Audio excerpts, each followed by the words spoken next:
Hello, welcome back. ഇന്ന് ഞാൻ വന്നിട്ടുള്ളത് വൈറലായ യമനി മന്തിയുടെ റെസിപ്പി വീഡിയോ ആയിട്ടാണ്. തീർച്ചയായും ഇതൊരു ബെസ്റ്റ് ഹോം മെയ്ഡ് മന്തി റെസിപ്പി ആയിരിക്കും. ഇതിൻ്റെ റൈസ് ആയാലും ചിക്കൻ ആയാലും നമ്മൾ അറബിക് റെസ്റ്റോറൻറ്റിൽ നിന്ന് കഴിക്കുന്ന അല്ലെങ്കിൽ കിട്ടുന്ന ഒത്തൻറ്റിക് ആയിട്ടുള്ള ടേസ്റ്റാണ് വരുന്നത്. ഇതൊരു ഷെഫിൻ്റെ റെസിപ്പി കണ്ട് ട്രൈ ആക്കി നോക്കിയതാണ്. ഒരുപാട് മന്തി ഞാൻ ട്രൈ ആക്കിയെങ്കിലും ഇതാണ് ബെസ്റ്റ് വൺ. അപ്പോൾ നമുക്ക് വീഡിയോയിലേക്ക് പോകാം. Hello guys, welcome to our channel EB Fun World. ഇതിലെ ഫസ്റ്റ് സ്റ്റെപ്പ് ചിക്കൻ മാരിനേറ്റ് ചെയ്യുക എന്നതാണ്. ചിക്കൻ എടുക്കുമ്പോൾ തൊലിയോടുകൂടി ചിക്കൻ എടുക്കാൻ ശ്രദ്ധിക്കുക. ഞാനിവിടെ തൊലിയോടുകൂടെയുള്ള ഒരു ഫുൾ ചിക്കനാണ് എടുത്തിട്ടുള്ളത്. ഇത് മാരിനേറ്റ് ചെയ്യുന്നതിൻ്റെ അരമണിക്കൂർ മുന്നേ വിനീഗറും നാരങ്ങ നീരും ഉപ്പും ചേർത്ത വെള്ളത്തിൽ സോക്ക് ചെയ്ത് വെച്ചിട്ടുണ്ടായിരുന്നു. അത് നമ്മൾ ചിക്കൻ ഒന്ന് സോഫ്റ്റ് ആവാൻ നല്ലതാണ്. ചിക്കൻ മാരിനേറ്റ് ചെയ്യുന്നതിന് വേണ്ടി നമുക്കൊരു മസാല തയ്യാറാക്കണം. അതിനായി കുറച്ച് ഹോൾ സ്പൈസസ് ആണ് ഇവിടെ എടുത്തിട്ടുള്ളത്. 3/4 ടേബിൾ സ്പൂൺ കുരുമുളക് പൊടിയും 1/2 ടേബിൾ സ്പൂൺ ചെറിയ ജീരകവും 1 ടേബിൾ സ്പൂൺ ഫുൾ മല്ലിയും 1 ടീസ്പൂൺ നിറയെ കാശ്മീരി ചില്ലി പൗഡറും 3-4 അല്ലി വെളുത്തുള്ളിയും ഉപ്പും സാഫ്രോൺ നിങ്ങളെ കയ്യിലുണ്ടെങ്കിൽ അതും ഈ സമയത്ത് ചേർക്കാം. ഇനി അതില്ല എങ്കിൽ ഒരു കളറിന് വേണ്ടിയിട്ട് 1/2 ടീസ്പൂൺ മഞ്ഞൾപ്പൊടി കൂടെ ചേർക്കുന്നത് നന്നായിരിക്കും. ഇനി സ്പൈസസ് എല്ലാം മിക്സിയിലിട്ട് വെള്ളം ചേർക്കാതെ പൊടിച്ചെടുക്കാം.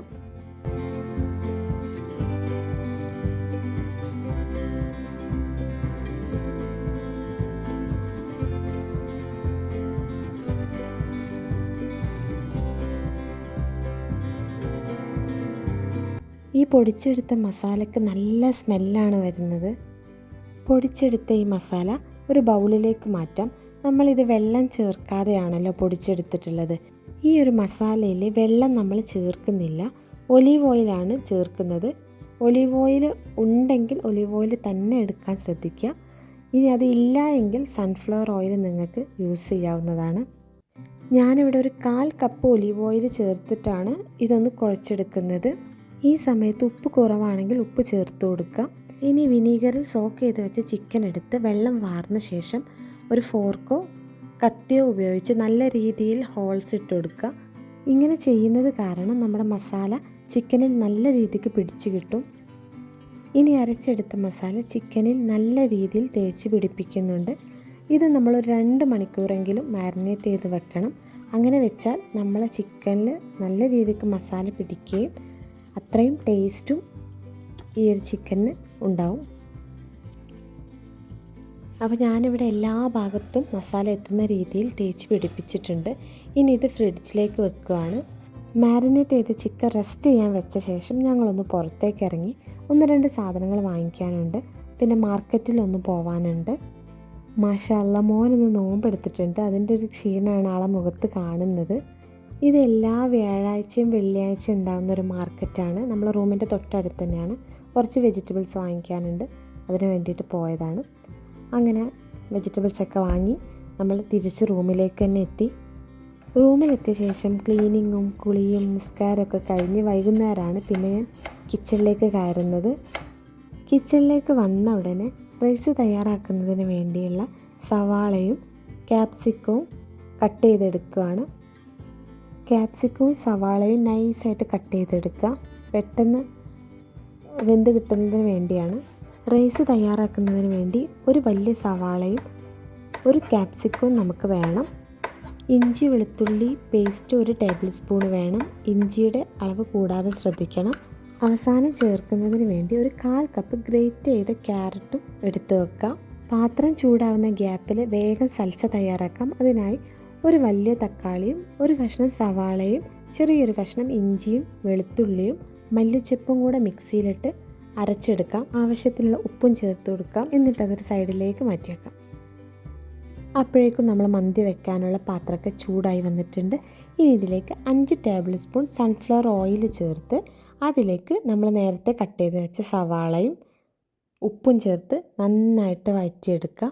മോൻ എൻ്റെ കൂടെ ഉണ്ട്. ഞാൻ എപ്പോൾ കുക്ക് ചെയ്യാൻ നിന്നാലും ആളിവിടെ കയറിയിരിക്കും. ഇത് അവൻ്റെ സ്ഥലമാണ്. അവിടെ ഇരുന്ന് ഓരോ ഡൗട്ട് ചോദിച്ചുകൊണ്ടിരിക്കുകയാണ്. കാരണം ആളിന്ന് രാവിലെ നോമ്പെടുത്തിട്ടുണ്ട്. അറിയാണ്ട് വെള്ളം കുടിച്ചു.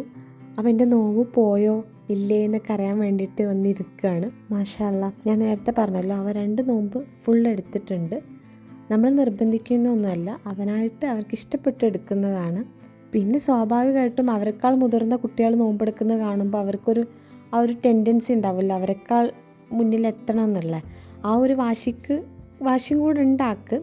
അപ്പോൾ ഇന്നിപ്പോൾ നോമ്പ് പോയി എന്ന് പറഞ്ഞ സമയത്ത് ഇവിടെ വന്നിരുന്ന് നട്ട്സും ക്യാരറ്റും ഒക്കെ കഴിക്കുന്നുണ്ട്. അവൾ കാണാതെ കഴിക്കുകയാണ്. അപ്പോൾ നമ്മൾ സവാള ഏകദേശം കളർ ചേഞ്ചായി വന്നിട്ടുണ്ട്. ഈ ഒരു സമയത്ത് നമ്മൾ ക്യാപ്സിക്കം ആഡ് ചെയ്ത് കൊടുക്കുക. ക്യാപ്സിക്കം ഒന്ന് വാടി വന്നാൽ അതിലേക്ക് തന്നെ സ്പൈസസും കൂടെ ചേർത്ത് കൊടുക്കുന്നുണ്ട്. സ്പൈസസ് ഞാൻ എടുത്തിട്ടുള്ളത് ചെറിയ ജീരകം 1 ടീസ്പൂണും മല്ലി 1 ടീസ്പൂണും ഫുൾ കുരുമുളക് 1 ടീസ്പൂണും ഗ്രാമ്പു 6 എണ്ണവും ഏലക്കായ 5 എണ്ണവും പട്ട 2 എണ്ണം ഡ്രൈ ലെമൺ 1 1 ബേ ലീവ്സും പച്ചമുളക് 4 എണ്ണവും ചേർത്ത് നന്നായിട്ട് യോജിപ്പിച്ചെടുക്കാം.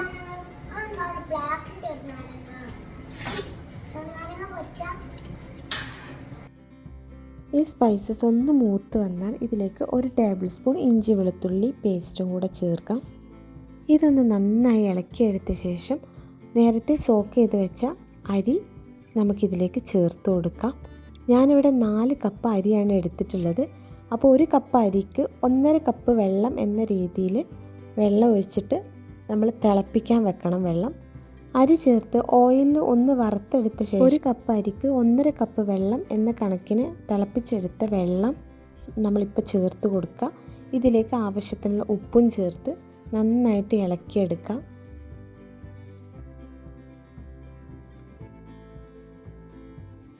ഈ സമയത്ത് ഞാനിതിലേക്ക് കുറച്ച് മുന്തിരിയും 1/4 കപ്പ് ഗ്രേറ്റ് ചെയ്ത് ക്യാരറ്റും ചേർത്ത് ഒന്ന് മിക്സ് ചെയ്തെടുക്കാം.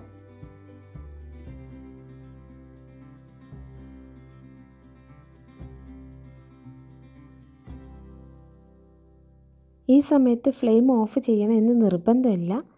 നമുക്ക് കുറച്ച് സ്റ്റെപ്പും കൂടെ ചെയ്യാനുള്ളത് കൊണ്ട് ഞാൻ ഫ്ലെയിം ഓഫ് ചെയ്തിട്ടു എന്നുള്ളൂ. തിളപ്പിച്ച വെള്ളം ചോറിലേക്ക് ഒഴിച്ച് ഉടനെയാണ് നമ്മൾ ഫ്ലെയിം ഓഫ് ചെയ്തിട്ടുള്ളത്. ഇനി നമ്മൾ മാരിനേറ്റ് ചെയ്ത ചിക്കൻ പുറത്തേക്ക് എടുക്കുക. ചിക്കൻ വേവിച്ചെടുക്കുന്നതിന് വേണ്ടി ഞാനിവിടെ ഫോയിൽ പേപ്പറാണ് യൂസ് ചെയ്യുന്നത്.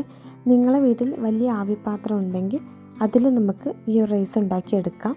അപ്പോൾ ഈ വീഡിയോയിൽ കാണുന്ന പോലെ അത്യാവശ്യം വലിപ്പമുള്ള 2 ഫോയിൽ പേപ്പർ എടുത്തിട്ട് ഇതുപോലെ നന്നായിട്ട് കവർ ചെയ്ത് കൊടുക്കുക.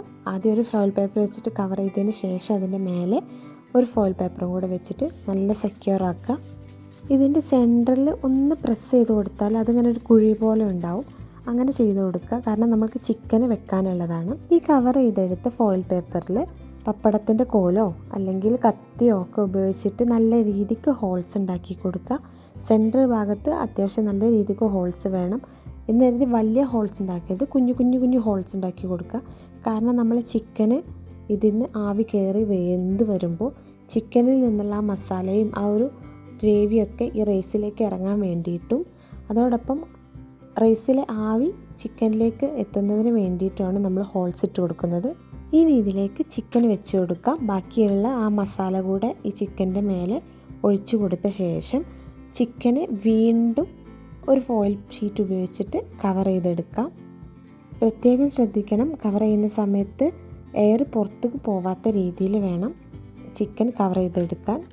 ഇനി ഫ്ലെയിം ഓണാക്കി ആദ്യത്തെ 10 മിനിറ്റിൽ ഫ്ലെയിം മീഡിയത്തിൽ വെക്കാം.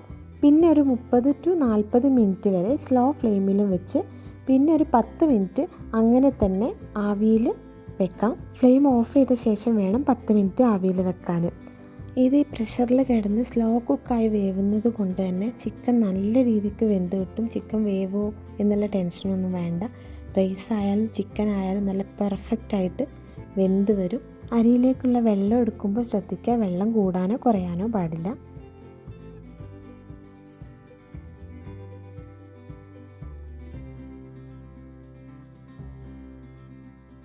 ഇനി നമ്മൾ ദമ്മ് പൊട്ടിച്ച് ഫോയിൽ പേപ്പറൊക്കെ മാറ്റി ചിക്കൻ നല്ല പെർഫെക്റ്റായിട്ട് വെന്തിട്ടുണ്ട്. ഇനി ഇത് നമുക്ക് വേറൊരു പാത്രത്തിലേക്ക് മാറ്റി റൈസ് പയ്യെ ഇളക്കി കൊടുക്കാം. മുകളിൽ വെച്ച ചിക്കൻ്റെ മസാല ഈ റൈസിൻ്റെ സെൻറ്റർ ഭാഗത്തിലായിരിക്കും ഉറ്റി വീണിട്ടുണ്ടാവുക. അത് പയ്യെ റൈസ് പൊട്ടിപ്പോവാത്ത രീതിയിൽ എല്ലാ ഭാഗത്തും മസാല എത്തുന്ന വിധം പയ്യെ ഇളക്കി കൊടുക്കാം. സ്പീഡിൽ ഇളക്കരുത്. സ്പീഡിൽ ഇളക്കി കഴിഞ്ഞാൽ റൈസ് പൊട്ടും.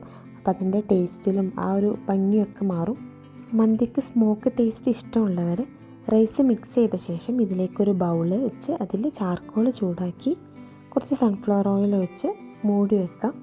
ഇവിടെ എനിക്കതിന് സമയമില്ലാത്തതുകൊണ്ടും പിന്നെ ഇവിടെ ആർക്കും വലിയ താല്പര്യമില്ലാത്തതുകൊണ്ടും ഞാൻ ആ ഒരു പ്രോസസ്സിങ് ചെയ്യുന്നില്ല. അത് താല്പര്യമുള്ളവർ അങ്ങനെ ചെയ്യാം. ഞാൻ ഒരുപാട് മന്തി റെസിപ്പീസ് ട്രൈ ചെയ്തിട്ടുണ്ട്. പക്ഷേ ഞാൻ ഇതുവരെ ഉണ്ടാക്കിയ മന്തികളിൽ വെച്ച് ഏറ്റവും ബെസ്റ്റാണിത്. റൈസൊക്കെ അടിപൊളിയായിട്ട് കുക്കായിട്ടുണ്ട്. മസ്റ്റ് ട്രൈ ആണ്. ഈ ഒരു മന്തി നിങ്ങൾ ഉണ്ടാക്കിയാൽ നിങ്ങൾക്ക് തീർച്ചയായിട്ടും ഇഷ്ടപ്പെടും. ഇതിൻ്റെ റൈസിന് നല്ല ഫ്ലേവറാണ്, ടേസ്റ്റും ഉണ്ട്. ഈ ഒരു റൈസിലേക്ക് നമ്മൾ സ്പെഷ്യലായിട്ട് മസാലകളൊന്നും ചേർക്കുന്നില്ല. എന്തിന് ചിക്കൻ സ്റ്റോക്ക് പോലും നമ്മൾ ചേർക്കുന്നില്ല. നമ്മൾ ഉണ്ടാക്കിയ ചോറിലും ചിക്കനിലൊക്കെ ചേർത്ത സ്പൈസസിൻ്റെ ടേസ്റ്റ് മാത്രമാണ് ഈ ഒരു യമൻ മന്തിക്കുള്ളത്. എന്നാൽ തന്നെ ഈ ഒരു റൈസിന് നല്ല ടേസ്റ്റാണ്, നല്ല ഫ്ലേവറുമാണ്. മസാലയുടെ കുത്തോ ഓവറായിട്ടുള്ള ഓയിലോ കളറോ യൂസ് ചെയ്യാതെ നല്ല സിമ്പിളായിട്ട് ഒത്തൻറ്റിക്കായിട്ട് നല്ല ടേസ്റ്റി ആയിട്ടുള്ളൊരു മന്തി റെസിപ്പിയാണിത്. എല്ലാവരും ട്രൈ ചെയ്ത് നോക്കുക. എല്ലാവരും ട്രൈ ചെയ്ത് നമ്മളെ കമൻറ്റ് ബോക്സിൽ വന്നിട്ട് അഭിപ്രായം പറയാം. നിങ്ങൾക്ക് ഞങ്ങളുടെ വീഡിയോ ഇഷ്ടമായാൽ ലൈക്ക് ചെയ്യുക, കമൻറ്റ് ചെയ്യുക, സബ്സ്ക്രൈബ് ചെയ്യാതെ കാണുന്നവരൊക്കെ ഒന്ന് സബ്സ്ക്രൈബ് ചെയ്ത് സപ്പോർട്ട് ചെയ്യുക. Thanks for watching.